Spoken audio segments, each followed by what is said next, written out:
Hi, it's Paul from Model Builder International. Don't forget to subscribe to the channel, the link is down there. That way you'll get notified of future reviews, future build videos and also future competitions. Today we're going to have a quick look at a kind of new kit from Flyhawk. If you want to know what I mean by that, then just watch the video a bit longer and you'll see what I mean. This is the 1/700th Gross's Torbedoboot G39 from 1916.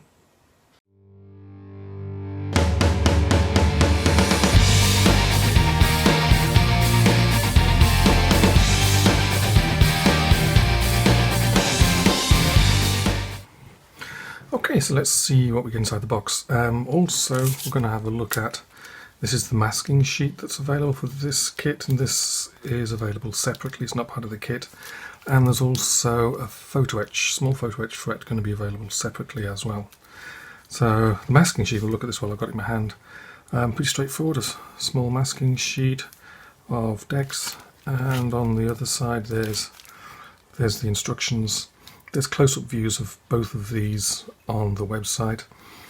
This looks pretty straightforward, just masking stuff and overlaps. Handily on this one you can actually see the outlines of things, so it looks at pretty good on a close-up image on the website.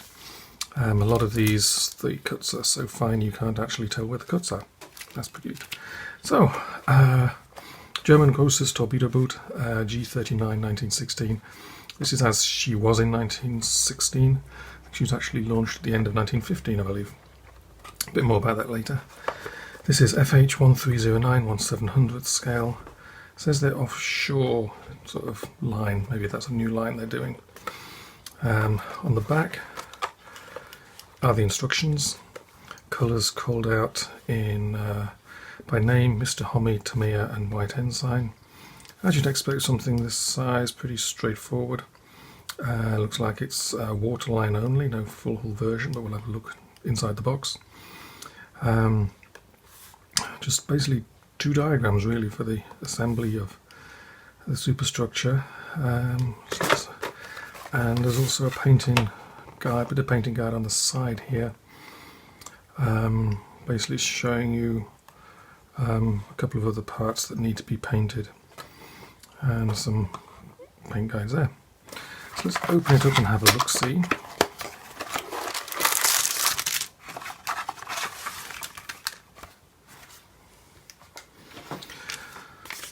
That's just the usual safety instructions. We have inside here, this is wrapped in like foam paper. Let's see if we can open this up.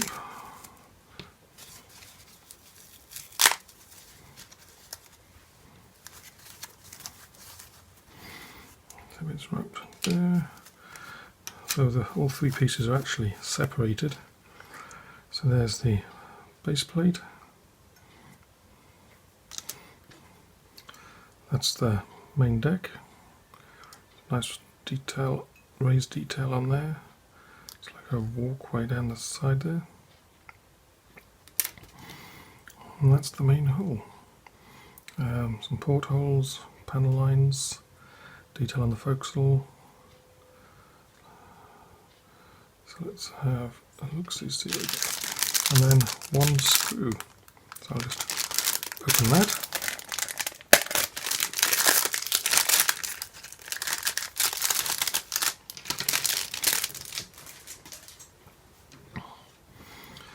So there's one sprue.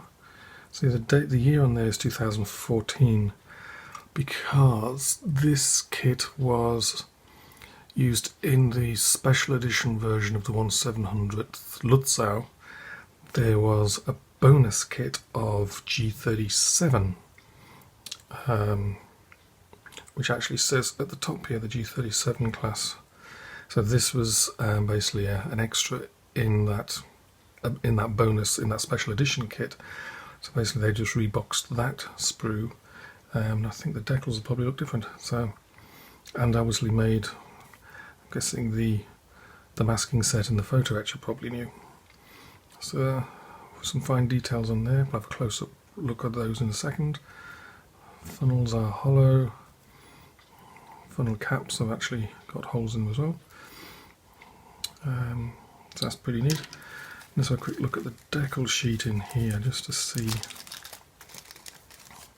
what's on it. Yeah, just four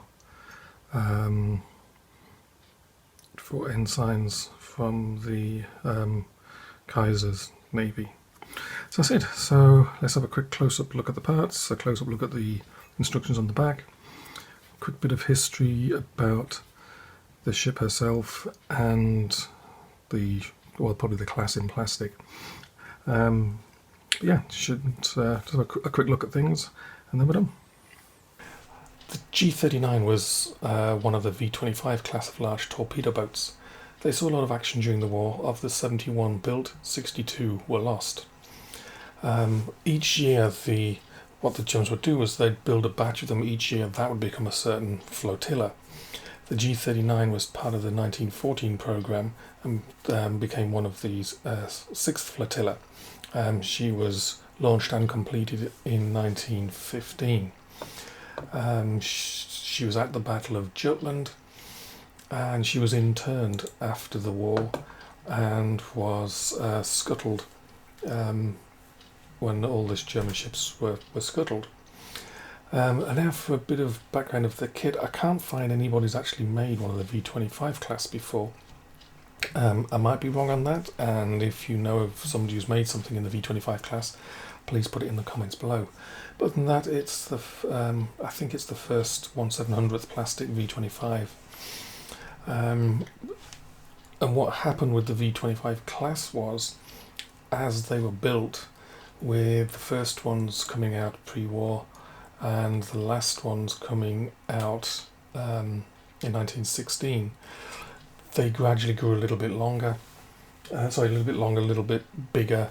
The armament was changed during the war to 10.5cm guns, and these things were fast, with a maximum speed of, about 34 knots, I think, and just about all of them could actually exceed that speed on trials.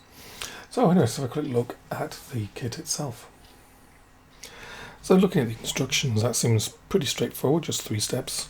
Step 1, put the main hull onto the base plate and add the main deck.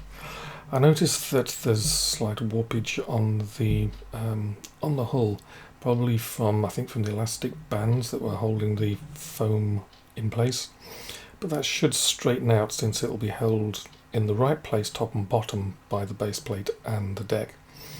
Step 2, basically adding small parts forward, and step 3 is adding small parts aft. The paints were all called out in Mr. Hobby Tamiya White Ensign and named, and the painting guide is on the side of the box, but it's pretty straightforward since most of the ship is a dark grey colour.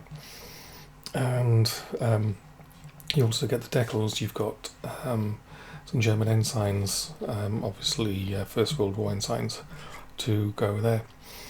Other than that, that's pretty much all there is to it. A nice simple build. Also available for this kit will be a PE set and a mask set. I don't have the PE set to hand, but I believe it's mostly the railings. The mask set is pretty neat. It will save some time with some fine painting in a kit of this size and scale. As you can see, it covers most things and should speed up the painting a little bit. So an overall conclusion. It's a nice, simple, small ship to build if you want to have a go at something Flyhawk. This is an easy way to do it. It only costs, a little over $10 I'm seeing online is the pre-release prices. You can actually have a bunch of these all tied up alongside G37 through to G42 and then V43 to 48. You could do them all because there's hardly any difference between the lot. In fact, as I mentioned earlier, Flyhawk released this as G37 as an extra in the Lutzow special edition box. So you've got some scope there to have a bunch of these, and it'll be a nice little starter. So many thanks to Flyhawk for sending it along for us to have a look at.